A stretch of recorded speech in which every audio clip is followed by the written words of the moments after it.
உறவுகளுக்கு அன்பு வணக்கம். இருந்ததை விட இது எவ்வளவோ பரவாயில்லை என மனதை சந்தோஷப்படுத்திக் கொள்ளும் ஒரு மகிழ்ச்சியான செய்தி இன்றைய செய்தி ஊடகங்களிலும் நாளிதழ்களிலும் வெளியானது. இலங்கை மக்களுக்கு நிச்சயமாக எங்களுக்கு மகிழ்ச்சி தரக்கூடிய ஒரு செய்தி தான். அதாவது அமெரிக்காவினால் இலங்கையிலிருந்து ஏற்றுமதி செய்யப்படுகின்ற பொருட்களுக்கு விதிக்கப்பட்ட 44% என்ற வரியானது தற்பொழுது 20% குறைக்கப்பட்டிருக்கின்றது. இதன் ஆரம்பம் என்ன, இதனால் இலங்கை பொருளாதாரத்திற்கு ஏற்படக்கூடிய நன்மைகள் என்ன என்பதை பற்றி சுருக்கமாக இந்த ஒரு காணொலியிலே பகிர்ந்து கொள்ளலாம். இது உங்கள் சந்திரன் ரிவீல்ஸ்.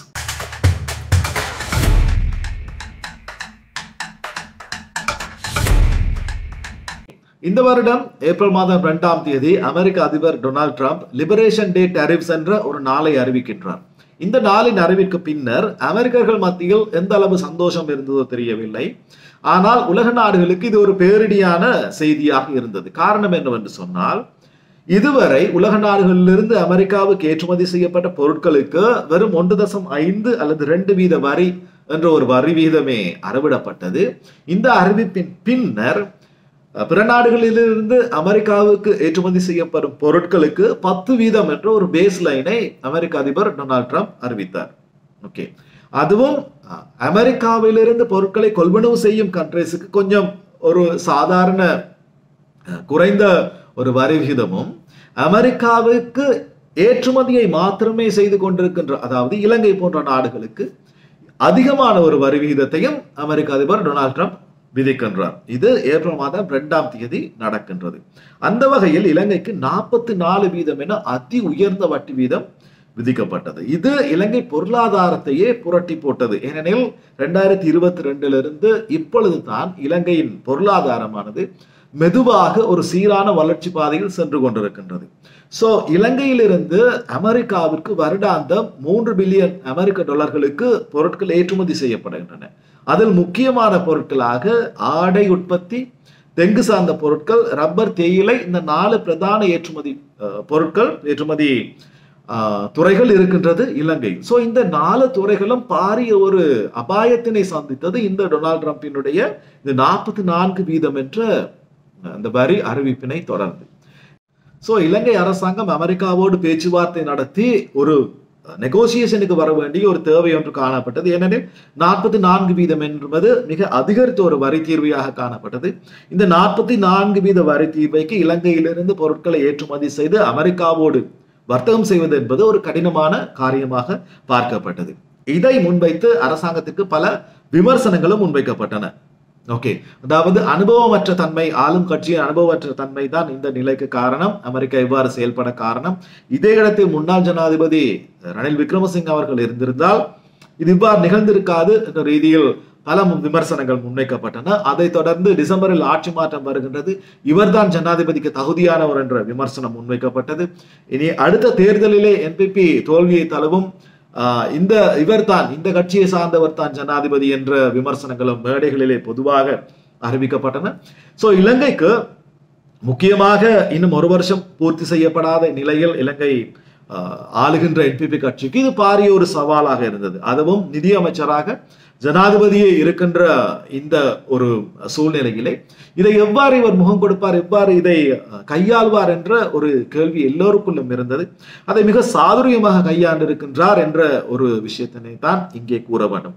முக்கியமாக நிதியமைச்சரும் ஜனாதிபதியுமான அருண்குமார் திசாநாயக்க அவர்கள், திரைசேரியின் பொதுச் செயலாளர் ஹர்ஷன சூரிய பெரும, அமெரிக்க அம்பாசடராக நியூயார்க்கில் இருக்கின்ற மஹிந்த சமரசிங்க மற்றும் இந்த ஏற்றுமதி துறையினை சார்ந்த வர்த்தகர்கள் மற்றும் எதிர்கட்சியின் சப்போர்ட், இந்த அனைத்துமே சேர்ந்து இது எங்களுடைய நாட்டுக்கு கிடைத்த ஒரு வெற்றியாகவே நிச்சயமாக பார்க்க வேண்டும். ஓகே, அமெரிக்காவிற்கான இந்த ஏற்றுமதி தீர்வை வரியும் இலங்கை பொருளாதாரத்திற்கும் இடையிலே இருக்கின்ற அந்த தொடர்பை சுருக்கமாக பார்க்க வேண்டும்.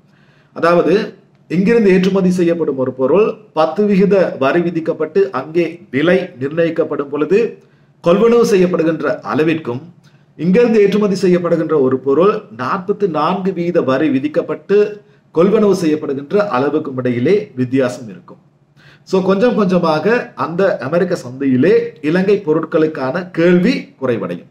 கேள்வி குறைவடையும் பொழுது இங்கிருந்து ஏற்றுமதி என்பது குறைவடையும். அதாவது வருடாந்தம் 3 பில்லியன் அமெரிக்க டாலராக இருக்கின்ற இந்த ஏற்றுமதி வருமானமானது கொஞ்சம் கொஞ்சமாக இந்த அதிகரிக்கப்பட்ட வரி வீதம் அவ்வாறு இருந்திருக்க அது குறைவடைந்து செல்லும்.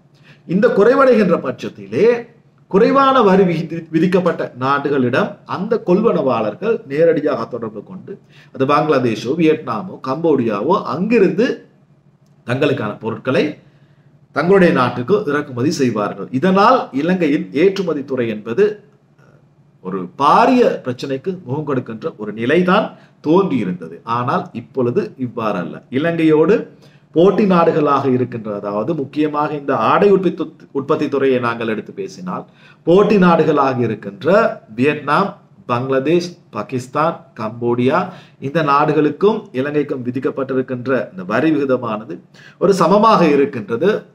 ஒரு வியட்நாம், பங்களாதேஷ் வியட்நாமுக்கு 19% வரி விதிக்கப்பட்டிருக்கின்றது, பாகிஸ்தானுக்கும் 19%. ஸோ சிமிலர் ஒரு ஸ்டேஜில் இருக்கிறபடியால இலங்கைக்கு இந்த போட்டியிலே தங்களுடைய இடத்தை தக்க வைத்துக் கொள்ளக்கூடிய ஒரு சூழ்நிலை இருக்கின்றது. முக்கியமாக கூற போனால் வியட்நாமை பொறுத்தளவிலே ஆடை உற்பத்தி துறையில் அமெரிக்காவிற்கு இரண்டாவது இடத்தில் இருக்கின்றது. முதலிடத்தில் இருக்கின்றது சைனா.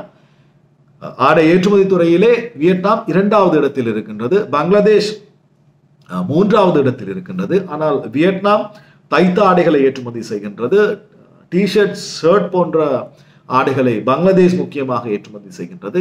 இலங்கை இந்த லிஸ்டிலே 10வது இடத்திற்கு தான் இருக்கின்றது. ஆனால் இலங்கையில் உயர்தரமான உள்ளாடைகள் இலங்கையிலிருந்து தான் அமெரிக்காவை ஏற்றுமதி செய்யப்படுகின்றன. அதனால் அமெரிக்காவில் இருக்கக்கூடிய பொருளாதார வல்லுநர்கள் எவ்வாறு இதை பார்க்கிறார்கள் என்று சொன்னால், அமெரிக்க சந்தையிலே இலங்கை பொருட்களுக்கு இருக்கின்ற அந்த ஒரு டிமாண்ட் ஆனது குறைவடைவதற்கான சாத்தியம் இல்லை. 20% என்பது ஏனைய எங்களுடைய வலயத்தில் இருக்கின்ற ஏற்றுமதி நாடுகளோடு எங்களுக்கும் போட்டியில் சமமாக நிற்கலாம். அமெரிக்க சந்தையில் எங்களுக்கான இடத்தை இன்னும் தக்க வைத்துக் கொள்ளலாம். இது உண்மையிலேயே மகிழ்ச்சியான ஒரு செய்தி. நாட்டின் பொருளாதார வளர்ச்சிக்கு இது இன்னும் ஒரு உந்து சக்தியாக நிச்சயமாக காணப்படும். ஸோ அரசியல் பிரிவில்லாமல் அனைவரும் இந்த ஒரு வெற்றிக்கு அரசுக்கு நன்றி சொல்ல வேண்டும், மகிழ்வோடு ஏற்றுக்கொள்ள வேண்டும். சந்திக்கிறேன் இன்னும் ஒரு பதிவில். அதுவரை விடைபெறும் நான் என்றும் உங்களில் ஒருவன் சந்திரன். நன்றி.